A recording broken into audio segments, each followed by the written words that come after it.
परमादरणीय प्राचार्य महोदय, शिक्षकगण और मेरे प्यारे साथियों, आप सभी को सुप्रभात। मैं कनक रंजन ठाकुर। आज महाकवि सुब्रमण्यम भारती जी का जन्म तिथि है और उनके जन्म तिथि को हम लोग भारतीय भाषा उत्सव मनाते हैं। इसलिए आज मैं अपना कुछ शब्द सुब्रमण्यम भारती जी के लिए और अपना कुछ विचार भाषा पर प्रस्तुत करूंगा। भाषा, हम लोग भाषा का परिभाषा जानते हैं कि यह बोलने, लिखने, पढ़ने का साधन है, लेकिन हम लोग बहुत न्यून परिभाषा जानते हैं भाषा की। भाषा इतनी छोटी सी चीज नहीं है। दरअसल भाषा हमारे जीवन जीने का साधन है। भाषा इश्क का साधन है, भाषा इंकलाब का साधन है, भाषा इंसानियत का साधन है, भाषा एकीकरण का साधन है।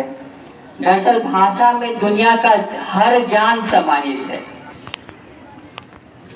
कोई भी ज्ञान हो, चाहे विज्ञान, चाहे इतिहास, चाहे भूगोल, हर चीज भाषा के माध्यम से ही हम जान सकते हैं। और शायद इसीलिए जब किसी बालक का, जब किसी शिशु का जन्म होता है तो सबसे पहले जो उसे ज्ञान दी जाती है वो भाषा की ज्ञान दी जाती है। भाषा और साहित्य, इसमें सामान्यतः देखा गया है कि लोग सामान्यतः जो भाषा जानते हैं बस उसका सम्मान करते हैं, उसको इज्जत देते हैं। दूसरे भाषा को सम्मान की दृष्टि से सामान्यतः देखा जाता है कि नहीं देखते हैं। लेकिन जो सही भाषाविद होते हैं, जो सही साहित्यकार होते हैं, वो हर भाषा को सम्मान दृष्टि से देखते हैं। उदाहरण के लिए सुब्रमण्यम भारती जी, इन्हें हम उत्तर और दक्षिण का सेतु भी कहते हैं। उत्तर भारत को दक्षिण भारत से जोड़ने वाला पुल। ऐसा इसलिए कि सामान्य स्थिति में दक्षिण भारतीयों को उत्तर भारतीय भाषा की से अपरिचित रहते हैं और उत्तर भारतीय दक्षिणी भाषाओं को से अनभिज्ञ रहते हैं। लेकिन सुब्रमण्यम भारती जी तमिल के साथ साथ हिंदी भी लिखते थे। उनका जन्म मद्रास प्रेसिडेंसी में के एट्टापुरम नामक गांव में आज ही के दिन 11 दिसंबर को 1882 ईस्वी में हुआ था। उनकी प्रारंभिक शिक्षा तो क्षेत्रीय स्तर पर ही हुई, लेकिन उसके बाद वो उच्च शिक्षा के लिए बनारस आए, काशी, जो कि उस समय में शिक्षा का केंद्र हुआ करता था।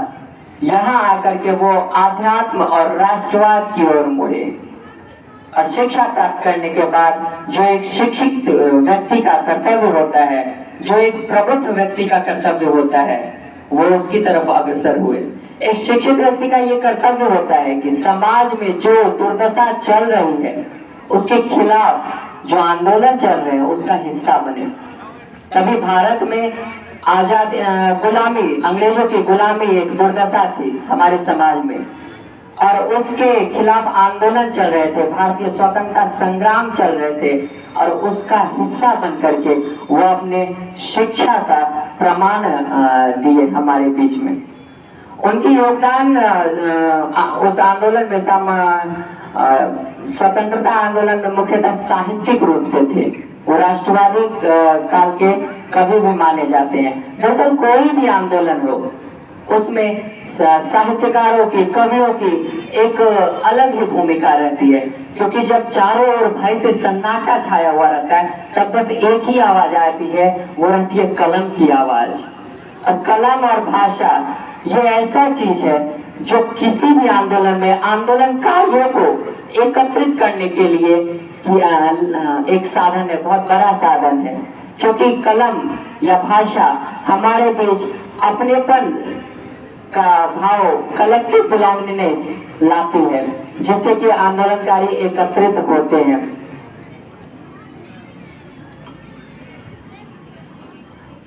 सक्रिय आंदोलनकारी होने के कारण 1908 ईस्वी में उनको फ्रांसीसी उपनिवेश पांडिचेरी में जाकर रहना पड़ा। वहाँ उन्होंने जो समय बिताई, वनवास की तरह समय बिताए।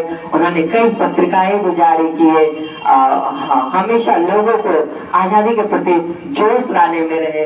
लेकिन दुर्भाग्यवश 12 सितंबर 1921 वह दिन हुआ जब भारत ने एक साहित्यिक सितारा को खो दिया।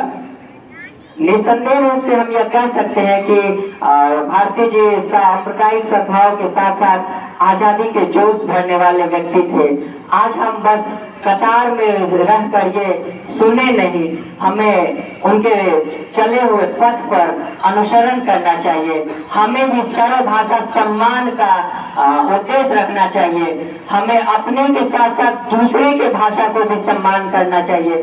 उससे उस भाषा के बोलने वाले व्यक्ति का सम्मान होगा, जिससे कि हमें अपनेपन का भाव जगेगा, हमें एकता का भाव जगेगा, हमारी सोच का विस्तार होगा और हम एक होने का अनुभव करेंगे।